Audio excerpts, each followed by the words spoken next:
Alright, the true test to see if you understand how to solve a triangle. When it says solve a triangle, and it doesn't say for a specific side or a specific angle, what it's asking you to do is find every measurement, every angle, every side.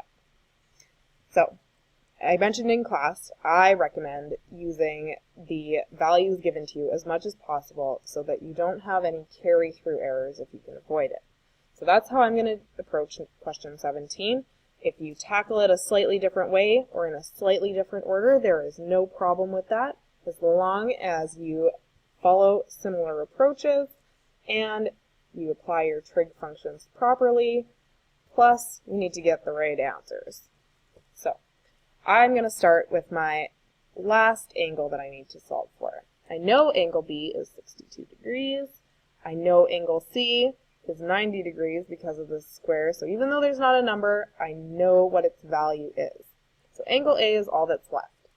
And we know that all the angles in a triangle add up to 180. So I'm going to do this up here because it's a little squishy for space on this worksheet.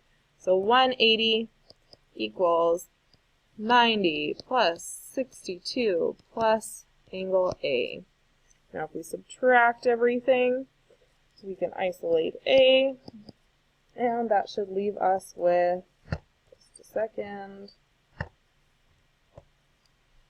28 degrees. So I can fill that in, 28 degrees, and that part is done. But I still have side C and side A left to solve for. Now, at this point I could use side A, or angle A rather, to solve for side A, but I just solved for angle A, and what if I made a mistake? So I'm going to not use 28, and for both C and A, I'm going to use my 62 degrees and the 22.6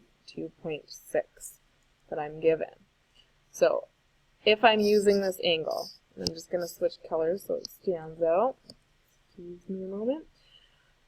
62, I'm labeling my triangle. I go straight across from 62. That is the opposite.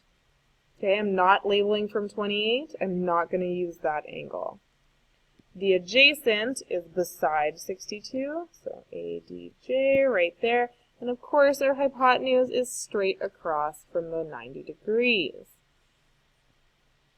Again, I mentioned in the video for number 9, I personally like to start with labeling my hypotenuse, but in this case I didn't, because it doesn't matter if you do or don't start with your hypotenuse, you should still end up with the same names on the same side.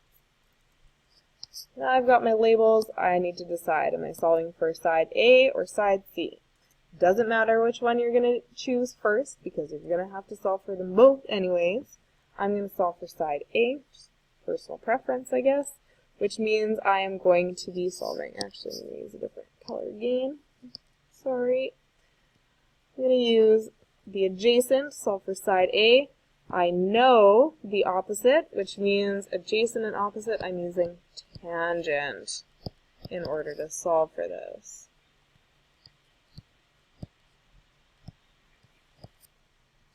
So in this case, I'm going to fill it in. I know my angle. Oh my gosh, what's going on here? Tangent of 62 degrees equals the opposite. I can fill in 22.6 miles, and I do not know side A. So again, I'm going to use that little a so I can keep track of which side I've solved for. From here, just like in question 9, I'm going to manipulate my equation so that I can isolate my variable. So I want A to end up by itself.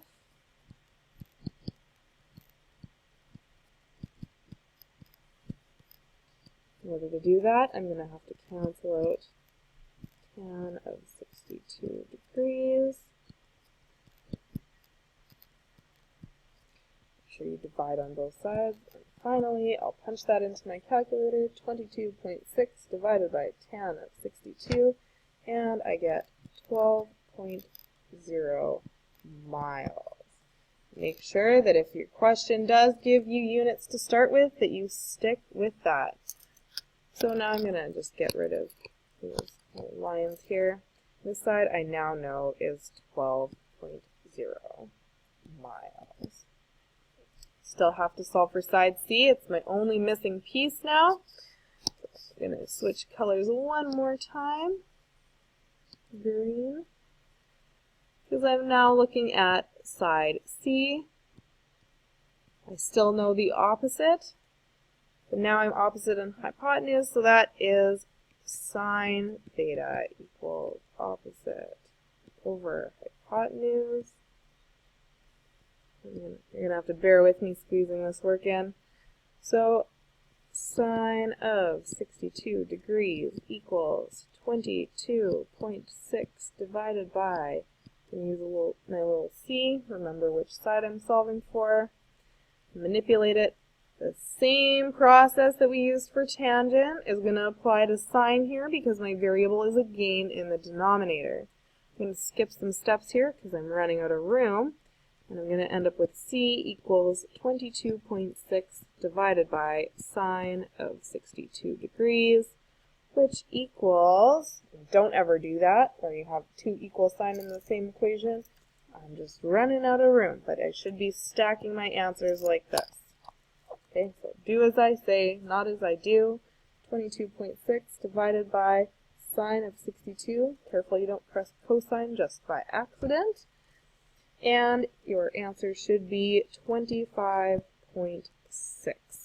miles. Again, don't forget those units. So I can go up here now and add that in. I'm just going to erase that because, again, the lack of space on these questions is quite abominable.